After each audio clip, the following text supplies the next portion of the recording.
पुणे जिल्ह्याच्या मान सन्मानात भर पाडणारी एक अभिमानाची गोष्ट झाली आहे। पुरंदर तालुक्यातील खानवडी इथं ही घटना घडली आहे। या ठिकाणी महाराष्ट्रातील पहिली CBSE संलग्नता मिळालेली जिल्हा परिषद शाळा सुरू झाली आहे आणि या शाळेचं उद्घाटन मुख्यमंत्री देवेंद्र फडणवीस यांच्या हस्ते महात्मा फुले यांच्या जयंतीच्या मुहूर्तावर करण्यात आले।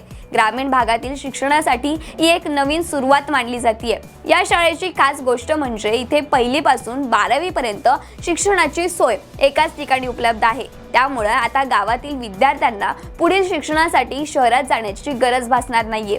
ही शाळा PPP मॉडेलवर म्हणजेच पब्लिक प्रायव्हेट पार्टनरशिप मध्ये चालणार आहे, ज्याला मराठीत सार्वजनिक खासगी भागीदारी पद्धतीने चालणारी शाळा म्हणतात।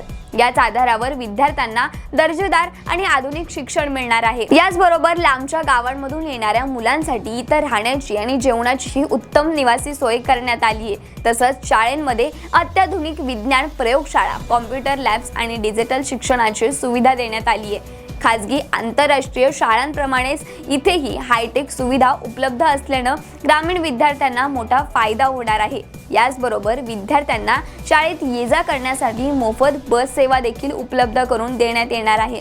त्यामुळे शिक्षण अधिक सोपं आणि सुलभ होणार आहे। विशेष म्हणजे ही शाळा महात्मा फुलेंच्या जन्मगावी सुरू झाल्यामुळे त्यांच्या शिक्षणाच्या विचारांना खऱ्या अर्थाने पुढे नेणारं पाऊल म्हणून याकडे पाहिलं जाते। एकूणच जिल्हा परिषदेच्या शाळांचा हा बदल म्हणजे ग्रामीण भागाच्या विकासासाठी एक मोठं पाऊल आहे। फुले शाहू आंबेडकरांच्या विचारांना साजेसं असं हे काम असून शिक्षणाची नवीन पहाट आता खऱ्या अर्थाने गावागावात पोहोचताना दिसतेय।